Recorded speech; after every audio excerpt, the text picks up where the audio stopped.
Hello, everyone. I hope you're all doing well. This is Yusuf and Atif. We are care leavers from Egypt. Today, we would like to talk about Mubadir.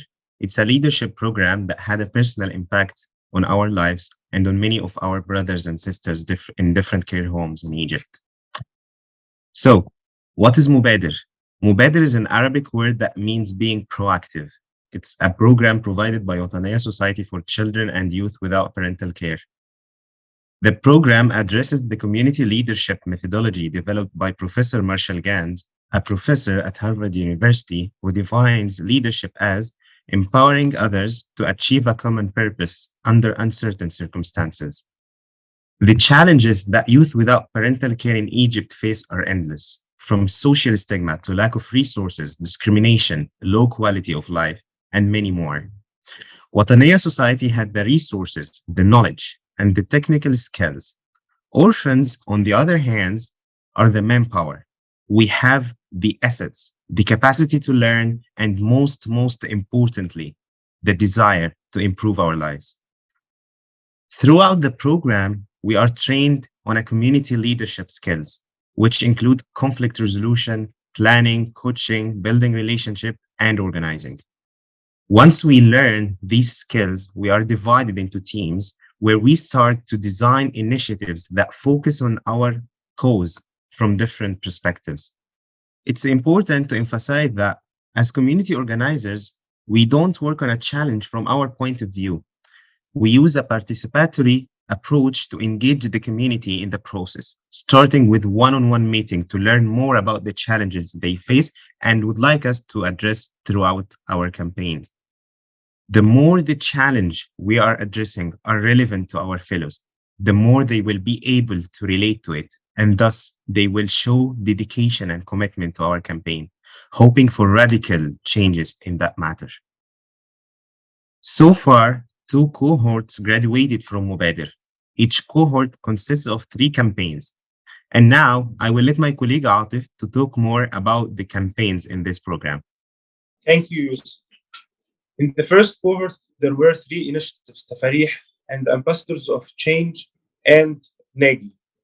The initiatives are implemented with children and youth in care homes and were focused in different topics the team chose together. The topics included child protection and self-defense, increasing learning and academic achievement for children and youth in care homes, and preparation for youth for independence after leaving the care. The second cohort, which we apport, has three initiatives: Begun and Be Positive and Psychological Break. Begun focuses on preparing youth for independent living as they approach this stage of transition out of care. And Begun initiative work with the care homes to apply the quality standards of care with the focus on nutrition to ensure a better life for children and youth without parental care. And finally, our initiative, Psychological Break, which we designed with the goal of raising the awareness of mental health in care homes. We thought this initiative will encourage the youth without parental care to improve their mental health, to reach the pride in their identity and to feel confident in themselves. Our goal to empower them to face life with no fear. So, Atif, may you please tell us why did you choose specifically this topic, psychological break? Sure. Growing up in a care home without a care and a warmth of a family was one of the hard things. In care homes, we receive food, education, and over our heads, and rarely we receive love and care. There is a general lack of psychological awareness in care homes, sometimes due to the lack of knowledge and qualifications of caregivers. They end up causing more harm than good. We believe on change. That's why we address these challenges in our initiative, Psychological Break, to prevent them from happening with child and youth without parental care in care homes, and to help them to recognize their feelings and how to deal with them and how to take care from their mental health and make it a priority. And I choose to commit to this initiative because it can have a positive impact in their life of our brothers and sisters in care homes. So, Yusuf, can you tell us how these initiatives empower others? Sure. Thank you, Atif, for sharing what you said. It was very impressive. Um, why did I? How do I think this initiative empower our fellows? So we all know the quote that says, "Give a man a fish, and you feed him for a day. Teach a man to fish, and you feed him for a lifetime." That's why we choose to empower our community with the knowledge and skills needed, so that they are able to take initiatives and address the challenges themselves. As a campaign organizer for Psychological Break, I believe that what makes people interested in our campaign is that the psychological part in care homes is highly neglected, as you said.